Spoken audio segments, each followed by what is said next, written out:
we don't need anything from these animals. We can survive and thrive on plant foods. So we're actually doing all of this to them needlessly and senselessly. There's no reason in the world that we need to drink milk, eat eggs, or... Today I wanted to share about my experience with the Anonymous for the Voiceless Cubes of Truth that I've been involved in.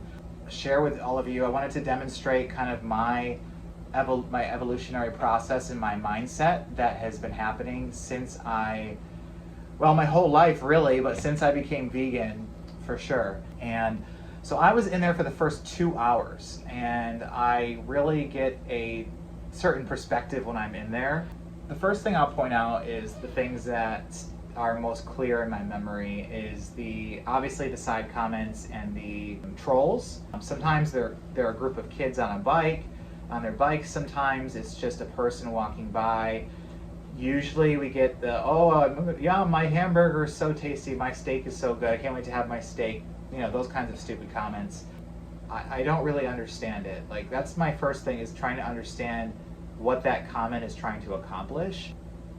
To me, it seems like one of the cool kids in high school picking on someone who stands out or somebody who is not following the crowd.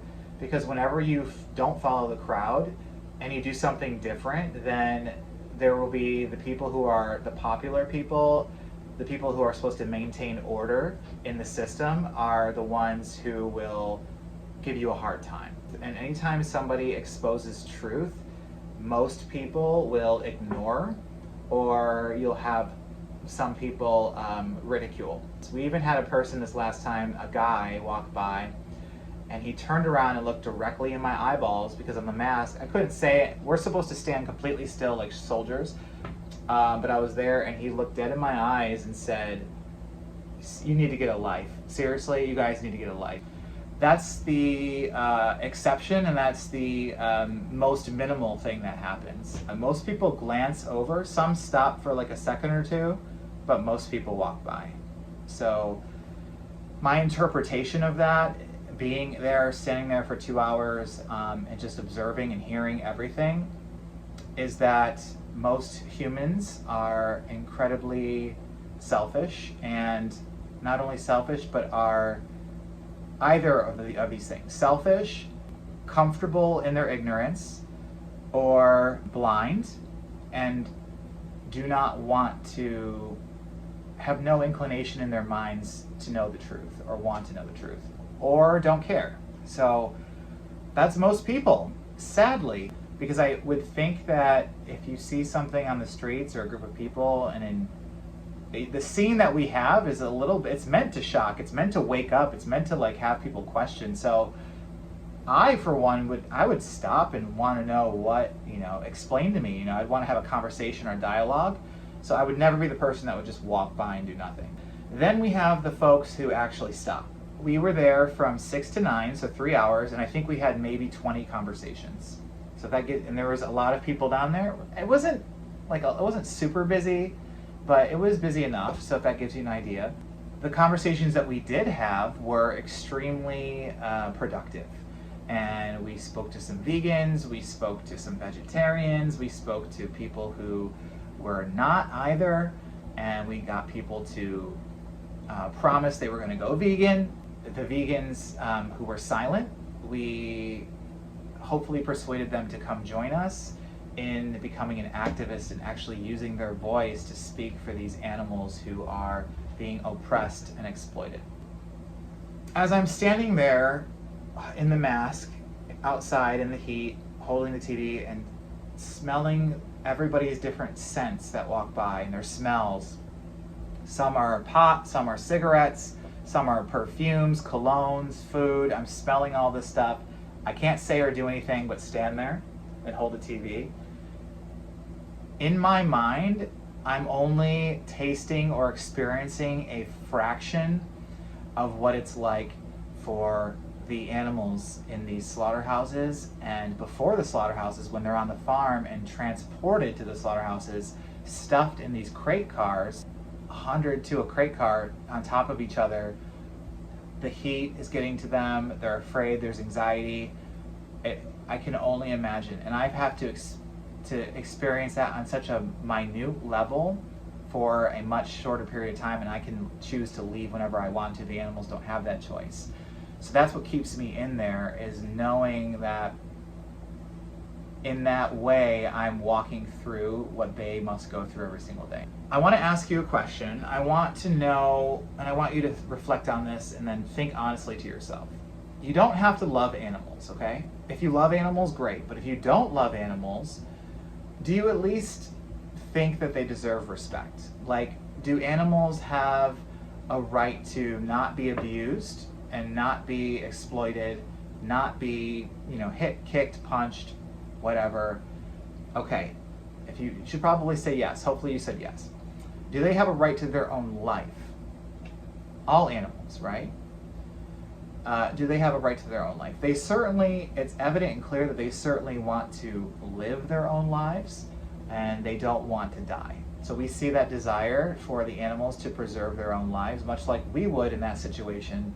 If we put ourselves in that situation, we also would not want to die. Do you think that it's possible to respect someone, but at the same time eat their flesh or their eggs or their milk? Is it possible to respect someone while also taking something from them, exploiting them? So that's kind of where we have to grapple with that in our minds, is to look at the hypocrisy. If we say that animals deserve respect, then it needs to follow through. What we believe, what our values are, should follow through in our actions. And we need to have the courage to act on our morals. And I see this so much, is that people agree with us on the streets. They agree that what they see is horrible on the screens. I mean, and who wouldn't, right? Only psychopaths are the ones that think it's perfectly fine. But most people who look at our screens and the slaughterhouse footage think it's horrendous, are against it completely, but then in the next breath will make excuses for that, which they try to attempt to justify what they're seeing on the screens. Babies being taken away from mothers, rape of cows, forcible impregnation, animals stuffed in small spaces, having their throats hacked at, sawed at, killed against their will, animals fighting, screaming, hiding, trying to run away from their inevitable death, suffering, sadness in their eyes, even tears in their eyes. What we do to them is horrendous and horrible, and I don't know how any of us can say that we're godly people or that we are good people when what we do to these animals. Now, a lot of people say, well, I'm not doing that, and they conveniently remove themselves from that process by saying things like, oh, well, the meat that I buy, the cows were treated right and well. So this is a lie that people convince themselves of, that this is what actually happens. Cows that are killed in free-range farms or small farms versus big industry farms end up going to the same slaughterhouses as the cows that are in mass, big company chain slaughterhouses. It's the same thing. At the end of the day, the cow or the chicken or the pig is still losing his or her life against their will and much too soon. So it doesn't matter where they're from. We just like to paint little pretty pictures in our minds as humans to justify the torture, killing, slaughtering, and inhumane treatment of these animals. That's what we do. And we're really good at that. And we actually get help in that. We don't just make it up ourselves. Each of these industries and companies has a marketing team which are brilliant in their convincing you to go along with the mass genocide which is happening and taking place amongst all of the animals on this planet that we consume. This is not the reality of what happens. So this is what this is teaching me, and I could no longer just be vegan and keep my mouth shut in a world of people abusing and exploiting animals. I had to speak up and use my voice, because I also realized when I was not a vegan, I was a hypocrite because of the way I felt about the planet and animals and life, and about all life is sacred and all life should be respected, and that killing is never the answer. We should never be taking lives. We need to evolve past that. And this includes war and things like that. These are my values, but I wasn't living my values in my life because at the time I was still eating eggs, and I was taking dairy creamer in my milk. And so and I love when people say, oh, it's just a little bit of dairy. No, I don't eat dairy, but I just have a little bit of cheese, or I have a little bit of that. If that's the case, then you're not a vegan. A vegan is somebody who, the definition of veganism actually is the ethical principle that humans should not exploit animals, period, full stop. So I do not go to zoos, I don't go to circuses, I don't purchase products that came from animals at all. And I don't even do it sometimes, because our dollar is our vote, and in this capitalist society that we have, we vote with our money. So if I were to purchase a product that came from an animal, I know that because there's profit involved, and anytime you have profit, no matter if it's free range or organic or grass-fed or whatever bullshit that the labels tell you, whenever there's profit involved and there's sentient life at the same time being involved, and that sentient life is the actual product that makes the profit, there will be exploitation, and that's just what happens. So whenever I know in my mind that whenever I go to a store, restaurant, friend's house, whatever, and I choose to accept that, whether I pay or put it in my mouth, both of those things are yes. You're saying yes. That's a consent thing. I'm saying to the system, yes, I want more of this. Yes, I want more baby cows to be slaughtered. I want more baby cows to be separated from their mothers. I want more chickens to be their throats slit, them stuffed in cages, thrown around by their heads, debeaked, and I want more animals castrated. I want more puppy mills, more cat mills. I want all these things if I say yes and pay for them or accept them into my body. So I always felt this way, but actually doing it and there was a disconnect. And there's many things that prevent oneself from realizing that your full purpose, and in choosing to no longer accept this and consume animal products.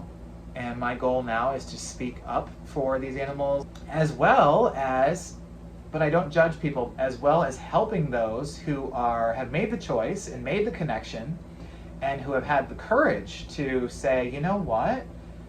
I'm not going to support this anymore. What am I doing? What are we doing? When I look at footage and I see what happens, and I'm like, while I'm watching it, I'm completely disgusted and I'm completely saddened. I'm crying. But then the next day I go and buy something that's wrapped in a pretty package because I'm disconnected, right? I will be there as a health coach and help people transition with the health side of things and the meal planning and the body transformation. I will absolutely be doing that. But I'm also going to be speaking on the ethical and moral position of veganism, because that is what is all about. That's the most effective way to get people to stay vegan, is getting them to realize and connect to that. I just want people to leave the animals alone. The proof is in myself, my body, my health, what I've been able to build and achieve, because we don't need anything from these animals. We can survive and thrive on plant foods. So we're actually doing all of this to them needlessly and senselessly. There's no reason in the world that we need to drink milk, eat eggs, or eat animal flesh. So we don't need anything from animals.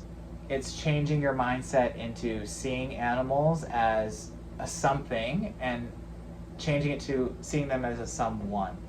Or at the very least, not seeing them as a product, or that they have to give you something for them to have value. Animals have value because they're born and they're alive and they're sentient. They don't have value because they provide you with something. My goal is to attract like-minded people. If you're in this group, if you're watching this video, then you clearly have this mentality, hopefully, or there's some part of you that's calling you to this lifestyle, perhaps. So I would encourage you to dig deeper, and I would start with, if I were you, I would start with the documentary called Earthlings and start there. But we really need to change immediately. It's not hard to be vegan. There are things that when we look at it from our own perspective and from a selfish viewpoint that are difficult and challenging because our friends may not understand, our families, our work situations, the convenience factor, right? But the little bit of inconvenience that I had to experience when I first went vegan, again, I don't feel it anymore because I'm so used to it. The little bit that I had to do at first was worth being someone who had moral character, integrity, and respect for animals. It was worth it for them because now I know that because of me, these animals will not be exploited, will not be raped, killed, slaughtered, and treated like pieces of shit. It doesn't happen because on my behalf anymore, because I'm not paying for it. Obviously, it's still happening to them. It's not because of me, and now I'm using my voice to speak against it. That's all I have for you today. I hope you enjoyed that, and I just wanted to share my experiences with you of what it's been like. I usually leave, so I'm gonna stop there.